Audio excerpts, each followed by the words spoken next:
सभी साथियों को राम राम नमस्कार। उम्मीद करता हूं आप सभी बहुत ही बढ़िया होंगे। इस वीडियो में हम बात करने वाले हैं एसएससी जीडी कांस्टेबल 2024 की भर्ती के बारे में और आप सभी को मैं सेकंड डे का कंप्लीट रिव्यू देने वाला हूं, जिसमें आपको फिजिकल के बारे में, मेडिकल के बारे में और डॉक्यूमेंट्स के बारे में मैं बताने वाला हूं। क्योंकि डॉक्यूमेंट्स में बहुत ज्यादा कैंडिडेट यहां पे डिस्क्वालीफाई हो रहे हैं। मैं कहूंगा सबसे ज्यादा कैंडिडेट डॉक्यूमेंट्स में डिस्क्वालीफाई देखने के लिए मिल रहे हैं। उन्हें कितना टाइम दिया जा रहा है वो सारी चीजें भी आप सभी के साथ डिस्कस करेंगे, तो वीडियो को लास्ट तक देख लेना अगर आपका आने वाली डेट्स में फिजिकल होने वाला है। तो वीडियो पसंद आए वीडियो को लाइक शेयर करके चैनल को सब्सक्राइब कर लें और बेल आइकन पर प्रेस कर लें, ताकि फ्यूचर में आने वाली हर एक अपडेट का नोटिफिकेशन आपको सबसे पहले मिलता रहे। आगे बढ़ते हैं और पूरी जानकारी आप सभी को देते हैं। तो देखिए, जैसा कि आप सभी को पता ही है कि यहाँ पे आप सभी का फिजिकल और साथ ही में फिर जैसे ही फिजिकल खत्म हो रहा है उसके तुरंत बाद आपका डीवी और तुरंत जैसे ही खत्म हो रहा है डिटेल मेडिकल एग्जामिनेशन, ये स्टार्ट हो जा रहा है। इस बार जो सबसे ज्यादा मेजर चेंजेस देखने के लिए मिला है यहाँ पे आपको फिजिकल में देखने के लिए मिला है, क्योंकि पहले जो फिजिकल होता था उसमें यही होता था कि पहले नॉर्मल हाइट चेक करो, पीएसटी नहीं करवाते थे। एक नॉर्मल हाइट चेक करते थे और फिर सभी से रनिंग करवाते थे, बाद में फिजिकल मेजरमेंट होता था पीएसटी। लेकिन इस बार क्या हो रहा है कि पीएसटी पहले ही करवा दे रहे हैं। हाइट और चेस्ट जो है आपका पहले ही हो जा रहा है और पीएसटी में ही बहुत सारे कैंडिडेट क्या हो जा रहे हैं, फेल हो जा रहे हैं, जिसकी वजह से बहुत सारे कैंडिडेट को तो मौका मिल ही नहीं पा रहा है कि वो रनिंग में पार्टिसिपेशन कर पाए। तो ये चीज यहाँ पे मेजर चेंज देखने के लिए मिला है। पहले क्या होता था, कुछ ही सेंटर्स पे ऐसा होता था, लेकिन इस बार सभी सेंटर्स पे ऐसा हो रहा है। तो देखो, मैं एक चीज कहना चाहूंगा कि ऐसे कैंडिडेट जो पीएसटी या किसी भी चीज में फेल हो जा रहे हैं, वो अब जो हो गया वो हो गया, आपसे जो गलती हो गई, लेकिन आगे की जो वैकेंसी है उनके लिए आप तैयारी करो, वो आपके पास अभी एक बेटर ऑप्शन है। साथ ही में जिन बच्चों ने एसएससी कांस्टेबल 2025 का फॉर्म अप्लाई किया है, उनके लिए तैयारी करने के लिए बेस्ट बुक करंट पब्लिकेशन की मिल जाती है। तो यहाँ पे आप सभी को बता दें कि 2013 से 2024 तक के जो भी क्वेश्चन एसएससी जीडी कांस्टेबल के एग्जामिनेशन में पूछे गए वो आप सभी को सब्जेक्ट वाइज चैप्टर वाइज ये बुक देखने के लिए मिल जाती है, जिससे कि आपकी तैयारी बहुत अच्छे तरीके से हो जाती है। और सभी डिटेल सॉल्यूशन के साथ यहाँ पे आप सभी को दिए गए हैं, चाहे सामान्य ज्ञान की बात करें, मैथमेटिक्स की बात करें या फिर हिंदी या रीजनिंग, सभी आप सभी को डिटेल में ये सारी चीजें देखने के लिए मिल जाएंगी। तो टॉप क्वालिटी का कंटेंट आपको करंट पब्लिकेशन का मिल जाता है, जिससे आपकी तैयारी काफी बढ़िया तरीके से हो जाती है। और इस बुक का प्राइस भी केवल 125 रुपए रखा गया है, तो इजिली आप अफोर्ड कर सकते हैं।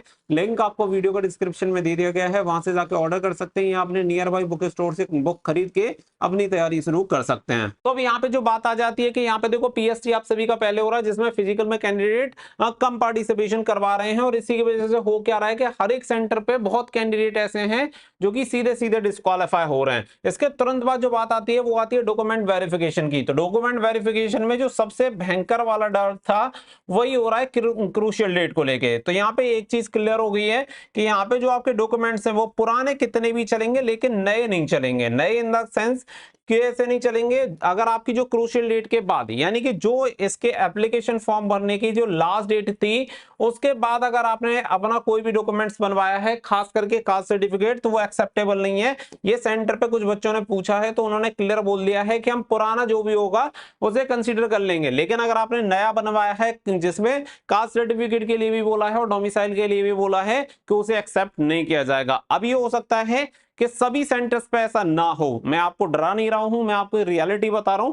हो सकता है कि कुछ सेंटर्स पे आपका एक्सेप्ट भी कर लें, क्योंकि जब आपके पास है ही नहीं तो आपके पास कोई चॉइस नहीं है। आप चाहे क्वालिफाई हो या फिर डिस्क्वालीफाई, दोनों चीज आपको वहां पे फेस करनी पड़ेंगी। लेकिन स्टार्टिंग में जब भी भर्ती आती है, मैं ये सारी चीजें आप सभी को अवेयर करने के लिए पहले ही बताता रहता हूँ, लेकिन बच्चे पहले लाइटली लेते हैं, और यही दिक्कत होती है जब हम बहुत आगे स्टेज में पहुंच जाते हैं तो वहां पे हमारे पास कोई ज्यादा ऑप्शंस होते नहीं है। तो अभी यही देखने के लिए मिल रहा है कि डॉक्यूमेंट वेरिफिकेशन में क्रूशियल डेट को लेकर बहुत सारे कैंडिडेट को डिस्क्वालीफाई किया जा रहा है। डिस्क्वालीफाई किया नहीं जा रहा है, कैंडिडेट हो रहे हैं, क्योंकि नोटिफिकेशन के अकॉर्डिंग ये चीज क्लियर है कि आपके जो भी सर्टिफिकेट्स हों वो क्रूशियल डेट से पहले के बने होने चाहिए। अब यहाँ पे फिजिकल का आपको क्लियर हो गया। फिजिकल में कुछ सेंटर्स पे थोड़ा जल्दी कराने का प्रयास कर रहे हैं, लेकिन धूप में ही हो रही है, तो वहां पे भी कैंडिडेट डिस्क्वालीफाई हो रहे हैं। इसके अलावा जो बात आती है मेडिकल एग्जामिनेशन की, क्योंकि मेडिकल एग्जामिनेशन भी आपका साथ में ही हो रहा है। तो देखो, रिटेल मेडिकल एग्जामिनेशन में जो ज्यादातर कैंडिडेट का कहना है, अब मैं आपको एक एवरेज बता देता हूँ कि एवरेज चल क्या रहा है। जैसा कि मान के चलो 100 बच्चे देने गए, 100 बच्चों में से ज्यादा क्या हो रहा है कि 40 बच्चे ही ऐसे हैं जो डीएमई तक पहुंच पा रहे हैं। और 40 में से भी अगर आप देखेंगे तो डीएमई में पता है कितने बच्चों को, लगभग आप मानो कि इसमें से 20 से 25 बच्चों को कम से कम सीधा सीधा यहाँ पे पॉइंट मिल ही जा रहा है। और अभी तक यहाँ पे एक और चीज देखने के लिए मिली है, जो 20 से 25 बच्चों को पॉइंट मिल रहा है 40 में से, इसमें अभी वो वाले जो आपके लैब वाले टेस्ट होते हैं, जिसमें आपका जैसे ब्लड टेस्ट हो गया और आपका यूरिन टेस्ट हो गया, एक्सरे हो गया, ये चीजें अभी आपकी शामिल नहीं है, क्योंकि पहले दिन केवल जो आपकी वहां पे सेंटर पे चीजें चेक की जा सकती हैं वही चीजें चेक हुई हैं, बाकी का ब्लड, यूरिन, एक्सरे आज उनका होना था, जिसकी रिपोर्ट अभी तक आई नहीं है। अब ये होने के बाद फिर क्लियर पता चलेगा कि जो 40 बच्चे यानी कि 100 बच्चे जैसे बुलाए, 100 में से हो ये रहा है कि 20 जैसे एब्सेंट हो गए, इसके बाद बचे 80 में से 40 बच्चे लगभग फिजिकल में डिस्क्वालीफाई हो जा रहे हैं, जिसमें पीएसटीएम में एंड पीईटी में दोनों में डिस्क्वालीफाई हो रहे हैं, और इसमें से 20 से 25 में से पॉइंट मिल जा रहा है। अब आप समझो कि बच्चे बचे कितने, अब बच्चे जो रह गए जो एकदम फ्रेश बच्चे हैं वो लगभग आप मानो कि 15 से 20 बच्चे हैं, जो 100 में से, अब समझो 100 में से संख्या यहाँ पे आ चुकी है। तो लमसम अगर देखा जाए तो मेडिकल के बाद आप इतना समझ लो कि अगर डीएमई में भी मतलब क्वालिफाई करने वाले बच्चे, तो 100 में से जो मुझे लग रहा है कि लगभग आप यही मानो कि पूरी तरह से सेफ बच्चे इतने ही हो पाएंगे, यानी 100 में से 20 बच्चे ही ऐसे होंगे जो कि बिल्कुल फाइनल लिस्ट तक यहाँ पे एकदम सेफली पहुंच पाएंगे। रीमेडिकल में अभी इसमें इंक्लूड नहीं कर रहा हूं, क्योंकि रीमेडिकल का प्रोसेस अभी कहीं से भी कोई भी अपडेट नहीं है, तो रीमेडिकल के बारे में यहाँ पे डाउट है, क्योंकि अभी तक चीज स्टार्ट नहीं हुई है, तो इसके बारे में कुछ भी नहीं बताया जा सकता है। लेकिन आप इतना समझो कि फ्रेश बच्चे इतने ही रहने वाले हैं। अब आप इसके अकॉर्डिंग समझ सकते हैं, हर एक चीज की तैयारी करके जाओ, ज्यादा वहां पे नर्वस रहना मत, क्योंकि जो चीजें होनी है वो ही होंगी। जितना आप नॉर्मल रहोगे चीजें उतनी ही आपके फेवर में रहेंगी, और जितनी ज्यादा टेंशन में आ जाओगे उतनी आपके लिए वहां पे प्रॉब्लम खड़ी हो जाएगी। तो फिलहाल की स्थिति ऐसे ही चल रही है ऑलमोस्ट, जो भी अगर आप सेंटर्स देखेंगे वहां पे इसी तरीके की अपडेट। एक सेंटर की मैं अपडेट आपको बता देता हूँ, एक सेंटर की मुझे अपडेट मिली थी जो कि मैं आप सभी के साथ शेयर कर देता हूं, जिससे कि आपको कुछ एक आइडिया मिलेगा।